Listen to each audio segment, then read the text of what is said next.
All right, welcome back to the Find Your 20 Coaching Insights show. As always, I'm your host, Mark Severcrop, and if you're a business owner who's looking to have more focus, more profits, and more time, then you, my friend, are in the right place, because this is the show where I share the top insights from coaching sessions that I've had recently with my clients to help you throw out the 80% that's holding you back so that you can build a business that you actually love owning and a lifestyle that you're excited about. That's right. If your business was these 5 Pringles potato chips, Pringles are about the only potato chips I like. If your business was these 5 Pringles potato chips, we would throw out 4 of them and we would focus on the one that's most important. And we'd probably also eat it because we love potato chips. I don't like a lot of potato chips, but I do like Pringles.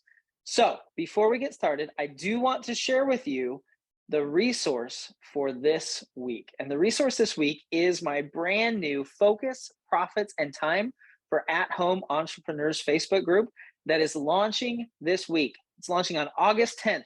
We're opening the doors. It's going to be amazing. It's going to be everything that you need as an at-home entrepreneur, as an entrepreneur who works where they live and lives where they works, and the challenges that come along with that. So if you're interested in joining that group, if you want to get your free invite, just go to findyour20.com/group invite, and you can get your invite today. You can apply to join the group, and it's going to be awesome. It's going to be amazing. I've got some free bonus trainings that you can get if you join before August 10th at 10 a.m. Pacific. And so if you want to get that, make sure that you grab your invite today. And you can see all of my recommended resources at findyour20.com/my-best-resources. And with that, let's jump in. And this week I had a little harder time finding the things that I want to share with you, mostly because my wife and I took the second half of the week off in the weekend, and we went to Utah, which is about a 10-hour drive for us. We drove down there and we went to the Imagine Dragons concert. We went and watched Imagine Dragons, a lady by the name of Kings Elliott that we'd never heard of, but we really like. And also Macklemore, who was unbelievable. I can tell you that Macklemore alone was worth the price of the ticket, but Imagine Dragons also completely amazing. And the reason I mention that to you is because one of the things I'm going to share with you is something that I learned as I was at that concert. It was a really interesting insight that I had. So I'll share that with you towards the end of today's episode. But first, I want to share with you, the first thing I want to share is I had a conversation with a friend of mine this past week, and it was a coaching conversation. He and I had some conversations before, and there were some things that he was struggling with. And I said, hey, what if we had a coaching session? Like, I coached you just like I was going to be your coach, and you were a potential client. And why don't we just do this and actually do a coaching session? Because a lot of times we just talk and we kick ideas back and forth, and it's not the same as actually doing a coaching session. So we were doing an actual coaching session. And towards the end of it, one of the things I said to him is I said, I really think you need a coach. I said, I think you need someone that can help you to see the things that you don't see yourself. I think you need someone that can keep you accountable and that you can be accountable to, because you have everything you need. You have all of these abilities. You have these opportunities.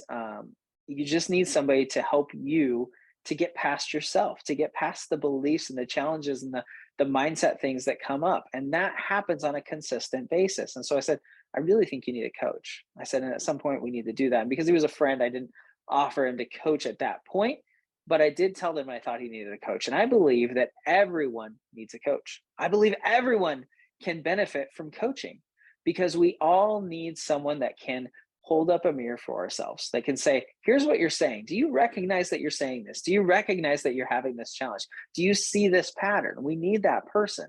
And we also need someone who can help us stay accountable.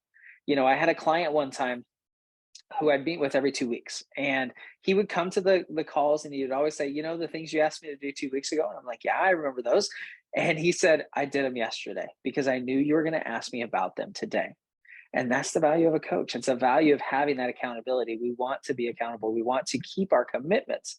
And knowing that we have a coaching call coming up is really, really valuable. So I'm not saying that you need to work with me, though I do have a few spots open, and I would love to have a conversation with you and see if it's a good fit if you are looking for a coach. But whether it's me, whether it's somebody else, whether it's a mentor, I believe you need someone that you can interact with on a consistent basis that can help you to see the things you can't see, who can be your cheerleader, who can encourage you when you're struggling, who can help you stay accountable and get you to that next level. That's why I spend over $1,000 a month for coaching, to have a coach, somebody that can hold me accountable, somebody that can say, do you recognize that you're doing this? Somebody that can kick my butt when I need it, because sometimes I do need that. So the first thing today is I just wanted to share with you that I really believe you need a coach. And that's the conversation I had with this friend of mine as I was doing a coaching session with him last week. I told him, I think you need somebody. I think that we need to find a way that works for you and I to have a conversation every 2 weeks as a coach and coachee relationship, not friend to friend, coach and coachee, so that you can stay accountable, because he's got a lot of amazing things that he can do. He just needs that accountability. He just needs somebody to help him to stay on track and do those things that he wants to do. So that's number one. The second one is also came from this conversation I had with this friend of mine. And one of the things he kept saying over and over again was, I just don't feel like I have the qualifications. I haven't done this, or I haven't done that. I haven't sold $1 million in this. I haven't done this. I'm not this, so I can't be. And he's the business that he has right now, that he's working on, is something where everybody that he's speaking to, his ideal client, has a certification. They are certified. They have to be certified in order to do what they do. And he doesn't have that. And so that's holding him back, his belief that he needs to have a certification. And so we talked through that. And I think sometimes we get so caught up in certifications that we forget that most people don't care. Most people don't care whether you're certified. I can tell you, I've coached dozens and dozens and dozens, probably almost hundreds of people at this point, and not one person has said, can I see your coaching certificate? Where did you go to school to be a coach? They didn't ask those questions. What they wanted to know was, can you help me get this result? And with most of our clients, in most of our industries, that's really what matters. And this is the same with this friend of mine. We talked through it, and I'm like, okay, why do you need to have that qualification? Well, because I feel like I'm going to be this, or I feel like if I don't have it, this is going to happen. And I shared with him, I was like, look, it's only a negative if you misrepresent yourself. If you lead people to believe that you're certified, that you have this qualification and you don't, that's a problem. But if you don't say that you have it and you actually lean into it and say, here's why I don't have it, or no, I don't have it, but here's why that's not important, or that's not the most important thing, it can actually work to your advantage. This friend of mine, in his situation, he interacts with his ideal clients every single day. He's always having conversations. He's supporting them. He's answering their questions, but he's not actually certified himself. But I said, look, you can tell them, yeah, I'm not certified in this, but I have conversations with more certified people every day than you do.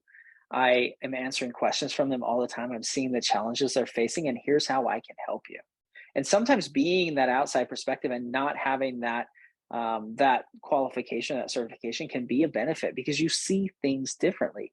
So I'm not saying that nobody needs a certification. If you're going to be my heart surgeon and I need heart surgery, I want you to be certified. I want you to be qualified. I want you to have your degree in cardiology.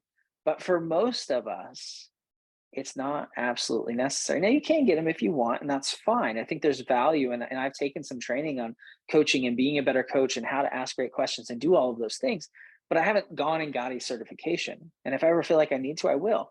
But the most important thing is, can you get the result for the people that you're serving? And if you can get that result, then the qualification isn't as necessary in most instances. Like I said, if you're in an industry where you need to have that qualification, please get it. Like, that's important. But don't get hung up on it. Don't think just because you don't have a piece of paper or you haven't done a certain thing that nobody will see the value in what you do. Because a lot of times you're a few steps ahead of your ideal client. And you just need to be those first few steps ahead. You don't need to be all the way ahead of them. You don't need to be at the end point.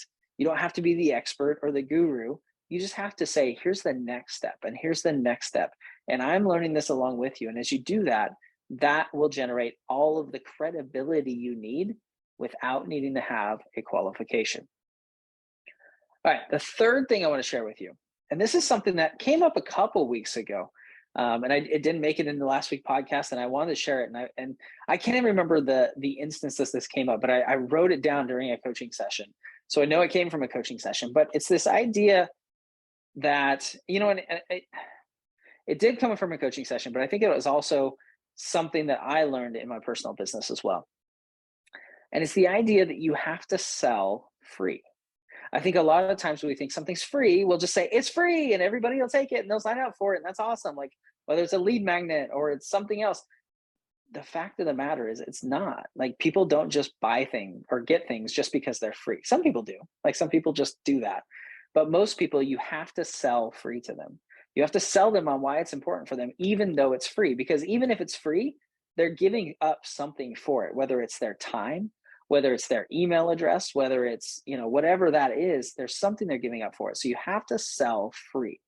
And I realized this with my Hidden 20 audio mastermind. It's a low cost product. It's $4.99 a month. That's not a lot of money. It's not free, but it's not a lot of money. And so it's easy in my mind. I thought, oh, I'll just tell people about it and I won't have to do anything else. I'll just say, hey, it's really cheap. You should get it.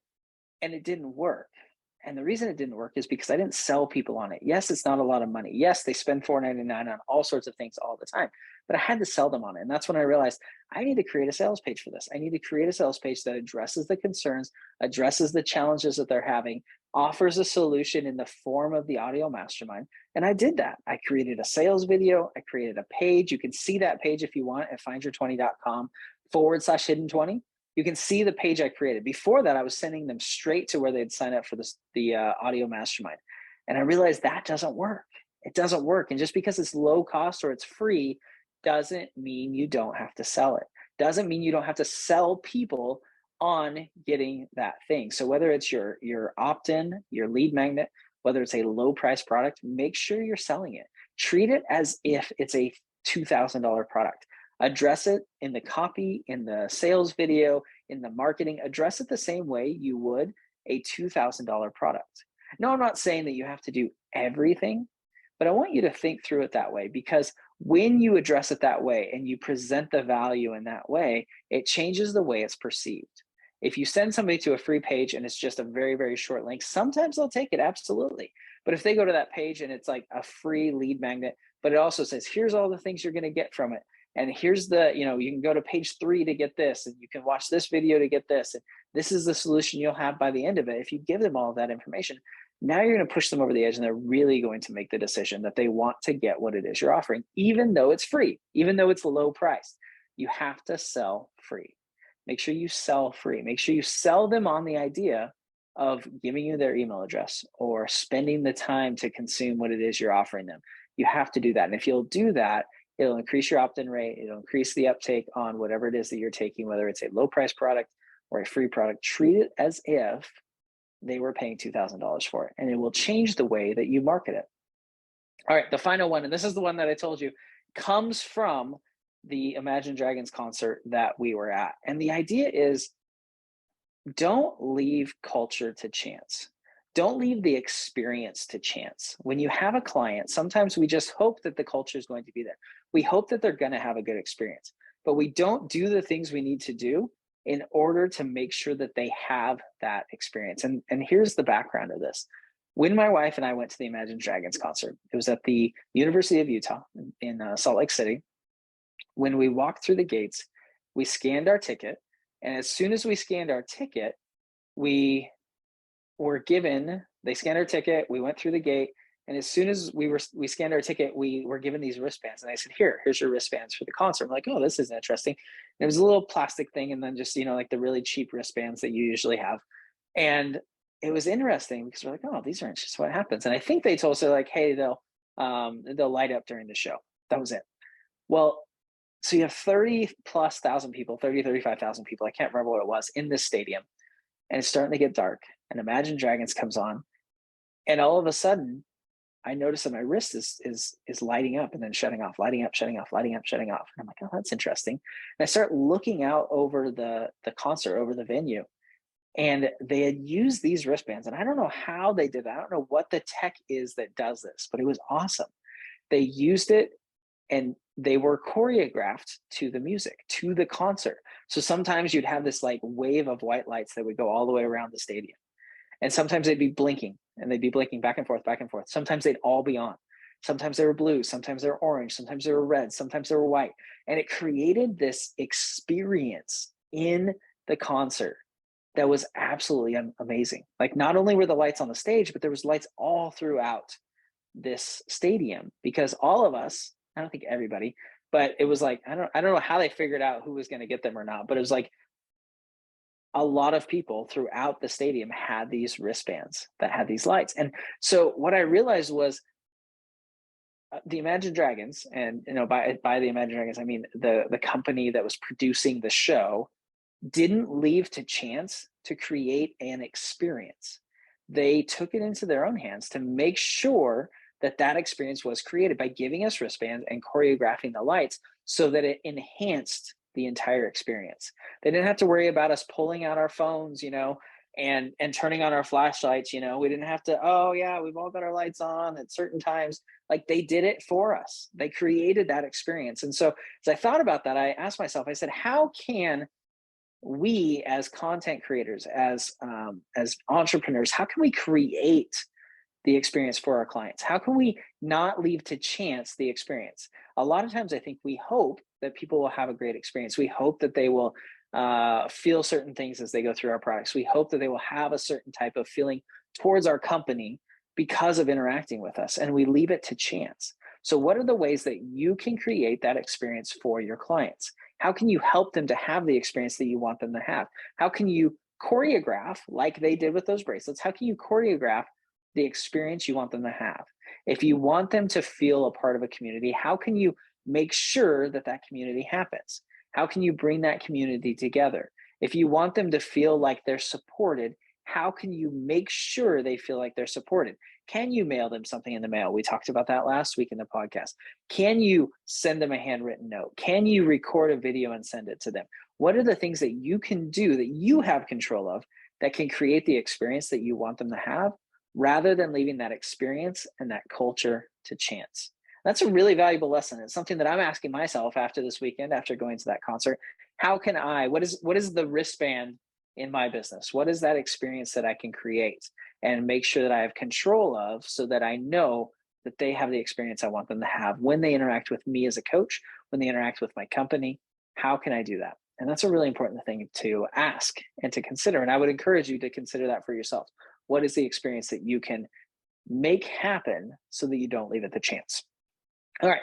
So today we've talked about how I believe everybody needs a coach. I believe, you don't need to have qualifications. You don't have to have the qualifications that you think you have a lot of times. You have to sell free and low price. You have to sell those things. You can't just expect people to take them up. And how you don't want to leave culture and experience to chance. I want to thank you for listening. Thank you for being here. I'm sorry that the podcast is a little bit later this week. If you're listening to it live, it's because my wife and I just came back from Utah last night. And I didn't have, usually Thursday and Friday is when I plan out, record and edit the podcast and schedule it to go out Monday. And that didn't happen because I was in Utah with my wife, and it was a great time. So that's why this is a little bit later, but I thank you for being here. Thank you for listening. If you haven't yet, make sure you grab a free copy of my book, Find Your 20, by going to findyour20.com/grab your copy. And we'll throw that in the mail to you as soon as possible. And again, even the shipping and handling charges that you'll help me cover, will be less than you would pay for the book on Amazon. So findyour20.com/grab your copy for that.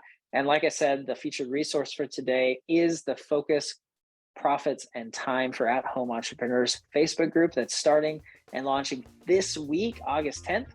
And you can get your free invite to get into that group at findyour20.com/group invite.